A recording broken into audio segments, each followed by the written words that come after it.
for our featured bout of the evening.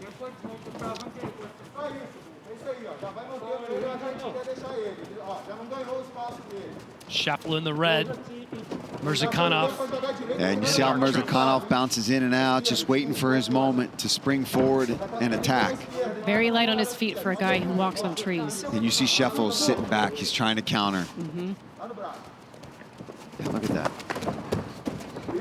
And fighting in an open stance like this can be even more of a chess match, because if you're used to fighting behind your jab, you start playing this front hand paw game with your opponent, and it changes the way that you set up your combinations. If you always jab first, it changes how you approach finding that power shot. And in Scheffel's past fights, when he had to fight someone in an open stance, it made him a little bit more tentative than in the fights where he was fighting in a closed stance. So hopefully he has spent some time preparing for that southpaw look here. Yeah, that's a good point there. I mean, that will make you much more tentative because it's power hand battle, right? Yeah. Touch, touch, touch. Who's going to land their power hand? If you overcommit, you can get countered so easily.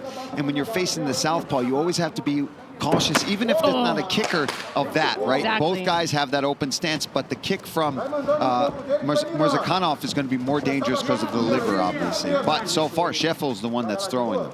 And we always talk about the fighter with the outside foot having the advantage because you have the better angle to land that power shot. But the playing with the front hands, I think, is where some interesting things can happen, whether you're good at parrying, whether you're good at, reaching your hook around the guard of your opponent. It can be really, My goodness. I can't even finish my sentence after that.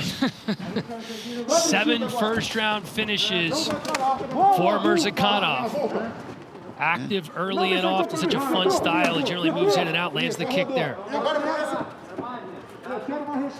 He's having just a bit of trouble with the range so far. But those are adjustments that can be made. He's thrown a couple big punches with that left hand. There you go. Now he's already closing the distance. Hit the chest there. And that's pretty much what he's aiming for, right? I mean, you want to be aiming for right at the top of that chest, and you'll probably end up finding the chin.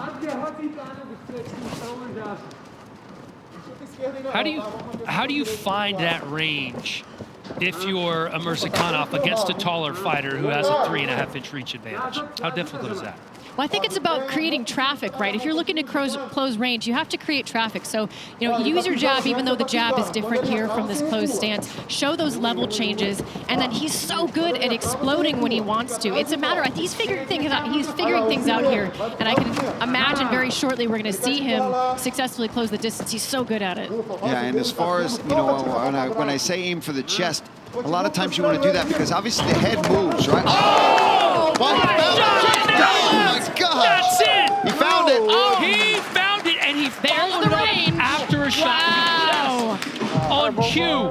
Because that finds your range, right? You want to aim for the bigger target. Their chin's right above it, and that's exactly what Murzakanov just did, right? He's finding his range. He's not swinging and over missing and putting himself out and leaving himself open for counters. Well, I think I just found my other signee here, Dan I think Helly. you got him, buddy. Boom, right? And look, see where he lands?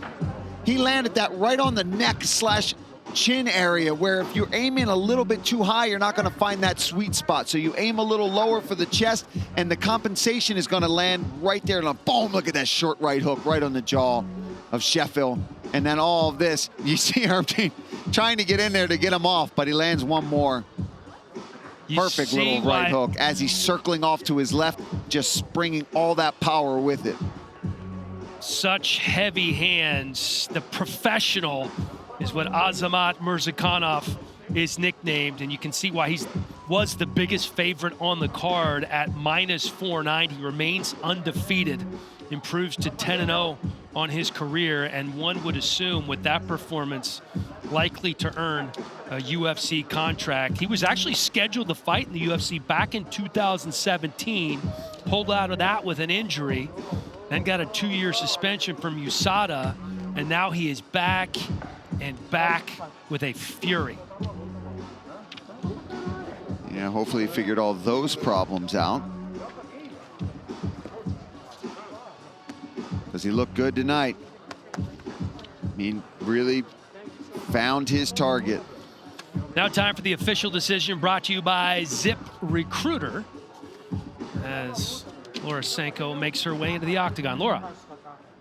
Ladies and gentlemen, referee Herb Dean has called a stop to this bout at 3 minutes of round number 1, declaring the winner by TKO, Azamat Murzakanov.